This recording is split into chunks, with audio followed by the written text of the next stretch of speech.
সাবেক শিবির, আবার অনেকে বলে সাবেক শিবির বলে কিছু নেই, কিন্তু শিবির যখন একটা আদর্শভিত্তিক দল তখন আদর্শটাকে তো কেউ দূরে রেখে আসতে পারে না। সেই বিষয়টাকে আপনারা আসলে কিভাবে, বা আপনার যারা এখানে অন্য চিন্তার অন্য দল থেকেও যারা আছে সবাই কি করে একমত হয়ে সামনে যাচ্ছেন? এই ব্যাপারটাই আসলে বলছিলাম, সেটা হলো যে দেখেন, এই যেটা বলছিলাম বিভিন্ন দলমতের মানুষ এখানে আছে, এবং আমি যেটা সবসময় বলি যে যখন নতুন একটা দল হয়, নতুন একটা পলিটিক্যাল পার্টি হয়, সেখানে অনেক মানুষ, অনেক ধরনের মানুষ আসেন, এবং তারা, এবং অভ্যুত্থান পরবর্তী সময়ে তো ডেফিনেটলি আমাদের নতুন একটা বোঝাপড়া তৈরি হয়েছে, ডান বাম বিভিন্ন জায়গা থেকে মানুষ এসেছেন, তারা একটা নতুন ধরনের রাজনীতি বাংলাদেশে দেখতে চাচ্ছেন। সেই জায়গা থেকে কিন্তু জাতীয় নাগরিক কমিটিতে অভ্যুত্থানের পক্ষে যারা ছিলেন, অভ্যুত্থানে বিভিন্নভাবে অবদান রেখেছেন, সকলকেই কিন্তু অন্তর্ভুক্ত করা হয়েছে বিভিন্ন তরফ থেকে। সেই জায়গাটাতে এখন রাজনীতি যখন আমরা করতে চাইছি, সেখানে তো একটা মতাদর্শিক ব্যাপার আছে যে আমরা আসলে কি ধরনের মতাদর্শ লালন করতে চাচ্ছি, আমরা আসলে কি ধরনের বাংলাদেশ দেখতে চাচ্ছি, আমরা আসলে কেমন রাজনৈতিক চর্চাটা করতে চাচ্ছি। সেই জায়গায় আমি মনে করি যে নতুন একটি দল যখন হবে, নতুন দলের ডেফিনেটলি একটি নতুন ভিশন থাকতে হবে, একটি নতুন একটি মতাদর্শিক রূপ তাদের থাকতে হবে, না হলে নতুন একটি বয়ান তাদের থাকতে হবে, নতুবা তারা কিন্তু রাজনৈতিক দলটি করতে পারবেন না। সেই জায়গাতে যেই কথাটি এসেছে, যে এই যে সাবেক শিবির বা এই যে আলাপটি এসেছে, এই আলোচনাটি কিন্তু অন্য কেউ আনে নাই।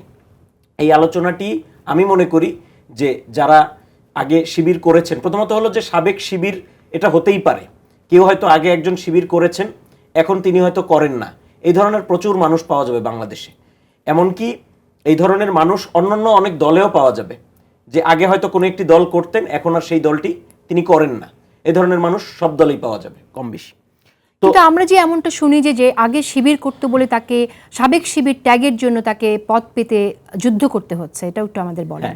আসলে এখন এই জায়গাটায় আমি আসছি যে সাবেক শিবির যেই ব্যাপারটা, সাবেক শিবির কেউ হলে কোনো সমস্যা নেই, হতেই পারে, কিন্তু সাবেক শিবির জিনিসটা নিয়ে সমস্যাটা তৈরি হয় তখন যখন কেউ এই সাবেক শিবির জিনিসটা নিজের উপরেই ইম্পোজ করে নেয়। কিভাবে আমি সেটা একটু বলি আপনাকে। ধরা যাক যে ধরেন মানে সাবেক শিবির এই ব্যাপারটা তো কোনো, এটা তো কোনো রাজনীতি না হয়, মানে শিবির এটা একটা রাজনীতি, ছাত্রদল একটা রাজনীতি, সাবেক শিবির এটা তো কোনো রাজনীতি না, মানে সাবেক ছাত্রদল আমরা কয়েকজন বা সাবেক ছাত্রলীগ আমরা, এটা তো কোনো রাজনীতি কেন আসলে বলা হয় বলেন তো, এটার পেছনে কারণ কি? আমরা তো এরকম শুনি না সাবেক ছাত্রদল বা সাবেক অন্য কোনো দলের কথাও আমরা কখনো শুনিনি, তাই না? সাবেক বামপন্থী, কিন্তু এই ক্ষেত্রে আমরা শুনছি। ডেফিনেটলি এই ব্যাপারটা যেই কারণে ঘটছে, কি মনে হয়, আমি আপনার অ্যানালিসিসটা শুনতে চাই। এই ব্যাপারটা ঘটছে আসলে আমি মনে করি ওনাদের নিজেদের কারণেই, যারা ঘটনাটি করতেছেন তাদের কারণেই। কিভাবে ঘটছে আমি সেটা বলি। ধরা যাক এই যে যারা এই আন্দোলনে, সাবেক শিবিরের যারা আন্দোলনে অবদান রেখেছেন, আমরা দেখলাম যে আন্দোলন পরবর্তী সময়ে এদের যেই অবদান সেটিকে শিবিরের অবদান হিসেবে প্রচার করা হচ্ছে। খেয়াল করেন, মানে ধরা যাক যে আমি একটি সংগঠন করতাম একদা, এখন করি না, অভ্যুত্থানের সময় আমি একজন ইন্ডিভিজুয়াল হিসেবে মানে অবদান রেখেছি, তাতে আমার সংগঠন কেন আমাকে নিয়ে লাফালাফি করবে, কিংবা আমি কেন আমার সংগঠনকে সুযোগ দিব, সাবেক সংগঠনকে আমাকে নিয়ে ক্রেডিট নিয়ে রিব্র্যান্ডিং হওয়ার নিজেদেরকে, এটা তো আমি দিব না। যে যখন আবার বিশেষত তখন যখন আমি নতুন আরেকটা দল করতে যাচ্ছি, এক।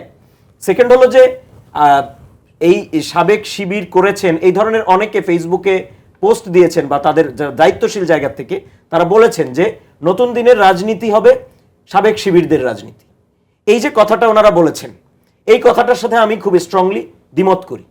সাবেক শিবিরদের রাজনীতি মানে কি? সাবেক শিবির তো কোনো মতাদর্শ না, সুতরাং আপনি এটাকে মতাদর্শিক বয়ানে কেন হাজির করছেন?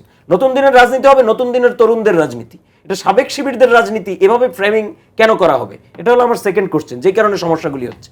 থার্ড ব্যাপারটা হলো যে আমরা দেখতে পাচ্ছি যে নতুন দল আপনি যখন করবেন তখন আপনার নতুন কমিটমেন্ট, আপনি নতুন বয়ানের মধ্যে এসে আপনার প্রবেশ করতে হবে, নতুন কমিটমেন্ট নিয়ে আপনার হাঁটতে হবে। কিন্তু আমরা সেখানে দেখছি যে এই নতুন কমিটমেন্টের যে ব্যাপারটা, এই জায়গায় যেন বা অনেকেই দোদুল্যমান, অনেকেই সেই নতুন কমিটমেন্টের জায়গাটায় আসতে পারছেন না। আমরা দেখেছি যে জাতীয় নাগরিক কমিটির মুখপাত্রের একটি বক্তব্য, সেটি পত্রিকায় ভিন্নভাবে ছাপা হয়েছিল, বিকৃতভাবে ছাপা হয়েছিল।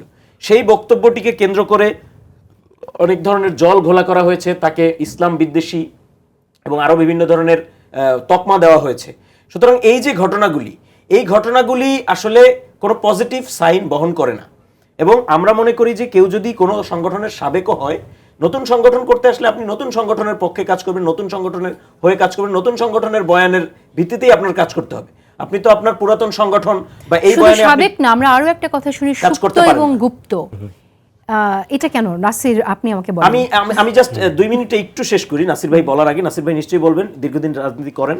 আমি একটু বলি, সেটা হলো যে বাংলাদেশে কিছু সংগঠন আছেন, এর মধ্যে ছাত্র শিবির আছে, এর মধ্যে বাম সংগঠনগুলিও কিছু কিছু সংগঠন আছে।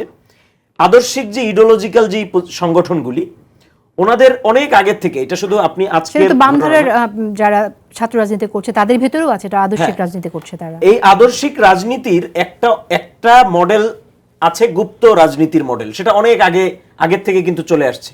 যে আপনি সেই সংগঠনগুলো কেমন, ধরা যাক যে আদর্শিক একটি সংগঠন, আপনি ছোটবেলার থেকে তাদের একটি বিশেষ আদর্শে বড় করছেন, বা আপনি তাদের একটি বিশেষ আদর্শ, এরপরে আপনি তাদের কোনো রাজনীতি নাই তাদেরকে, কিন্তু তারা একটি আদর্শে মোল্ড হচ্ছে, সুতরাং তারা ওই আদর্শের পক্ষে কাজ করছে। এটা আমরা দেখেছি যে ব্রিটিশ আমলে অনেক বামপন্থীরাও এভাবে কাজ করেছে, এই গুপ্ত সংগঠনের ভিত্তিতে অনেকে কাজ করেছে বিভিন্ন জায়গায় ইয়ে করে। তো এই যে আচ্ছা তুহিন, আমি একটু বলি এখানে আপনাকে, আমাদের দেশের যে পরিস্থিতি সেই প্রেক্ষাপটে অনেক সময় শিবির ত্যাগে রাজনীতি করাটা, শিবিরের রাজনীতি করাটা অনেক কঠিন। সেজন্য অনেকে বলে যে শিবিরে না থেকে তারা মানে সাবেক শিবির হয়ে রাজনীতি করেছে এবং করছে, কিন্তু তারা ঠিক ওই আদর্শটাই তাদের মধ্যে ধারণ করছে। ব্যাপারটা কি আসলে সেরকম? আপনি তো নিজে তাদের সাথে কাজ করছেন, একটা সংগঠনে আছেন, আপনি কি এরকম ফিল করেন?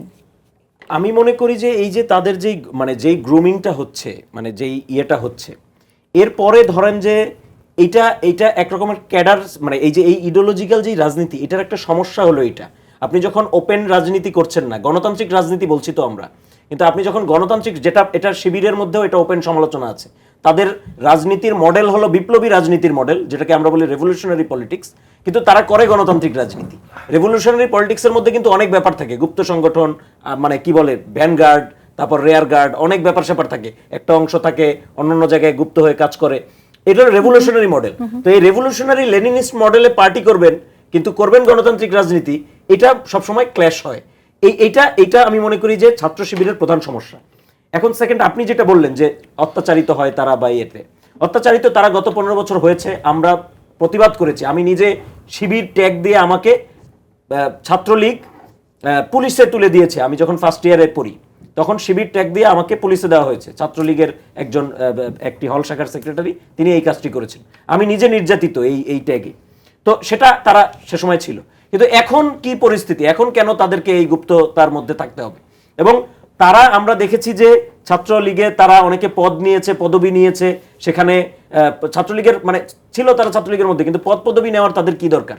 তারা, আমরা দেখেছি পদ পদবি নিয়েছে, এবং পদ পদবি নেওয়াটাকে এবং এই যে লুকিয়ে তারা কাজ করেছে, এটা কি তারা অনভ্যুত্থান পরবর্তী সময় একটি ক্রেডিট হিসেবে তারা দাবি করছে যে আমরা এভাবে লুকিয়ে লুকিয়ে আমরা ধ্বংস করে দিয়েছি ছাত্রলীগকে, এই যে ক্রেডিট হিসেবে দাবি করা। এবং আমরা বিভিন্ন বক্তব্যে, অনেকের বক্তব্যে, মন্তব্যে এই ধরনের আভাস পেয়েছি যে আরো বিভিন্ন দলে ছাত্রলীগ, ছাত্র শিবিরের এরকম লোকজনকে অ্যাসাইনমেন্ট দিয়ে পাঠানো, স্পাই হিসেবে পাঠানো হয়। এটা তারাই বলছেন, আমরা বলছি না। সুতরাং এই যে বয়ানটা, এই বয়ানটা তারা নির্মাণ করছেন, আমরা বরঞ্চ এই বয়ানের বিরোধিতা করছি। কেন বিরোধিতা করছি বলি, আমরা চাই যে শিবির ট্যাগ দিয়ে যেই নির্যাতন, এটা তো ছাত্রলীগ করেছে, এই নির্যাতন বন্ধ হোক। শিবির ট্যাগ দিয়ে কাউকে নির্যাতন করা যাবে না, কিন্তু এই নির্যাতন বন্ধ হওয়ার জন্য ডেফিনেটলি শিবিরের একটি উদ্যোগ নিতে হবে। সেটা হলো যে তাদের এই যে ট্যাগিং, এই ট্যাগিং কালচারটা তাদের বন্ধ করার, তাদের দিক থেকে যেই দায়টা, সেটা তো তাদের পালন করতে হবে। তাদের দিক থেকে একটা দায় আছে, সেই দায়টা তারা পালন করুক। তারপরে যদি তাদের শিবির প্রকাশ্যে, যদি শিবিরকে কেউ অন্যায়ভাবে এখানে হত্যা করতে আসে বা কেউ যদি কিছু করতে আসে, আমরাই দাঁড়াবো তাদের পাশে, কিন্তু তারা এই জায়গাটি নিশ্চিত করতে হবে, এটা আমি মনে করি। আর আপনি সেকেন্ড যে কোশ্চেনটা করছেন, সেটা আমি ছোট করে বলি যে এই ধরনের কিছু আছে কিনা। দেখেন, আদর্শ তো ব্যক্তিগত ব্যাপার, অনেক ইডিওলজি খুব ব্যক্তিগত ব্যাপার, মানে এটা দল করলে যেরকম হয়, আবার মানুষের ব্যক্তিগত কিছু ইডিওলজিও থাকে। ব্যক্তিগত ইডিওলজি নিয়ে আমি আলাপ করবো না, কিন্তু আমি বলতে চাই যে আপনি যখন নতুন কোনো দল করবেন, নতুন একটি আপনি মতাদর্শ, নতুন একটি দল করবেন, তখন সেই নতুন দলের মতাদর্শ অনুযায়ী আপনাকে ইয়ে করতে হবে, নিজেকে সেট করতে হবে। আপনি অন্য কোনো দলের মতাদর্শিক জায়গা থেকে যদি আপনি, যেমন আমরা দেখেছি যে জাতীয় নাগরিক কমিটির, আমি নিজে বলছি জাতীয় নাগরিক কমিটির সদস্য হিসাবে, জাতীয় নাগরিক কমিটির বিভিন্ন জেলা এবং থানা কমিটির লোকজনকে আমি দেখেছি যে তারা অন্য দলের নির্বাচনী র্যালিতে অংশগ্রহণ করেন কিংবা অন্য দলের প্রোগ্রামে যান। এটি অত্যন্ত নিন্দনীয়, গর্হিত, এবং এইভাবে তো একটি দল চলতে পারে না। সুতরাং এই জায়গাটাতে আমাদের আপত্তি।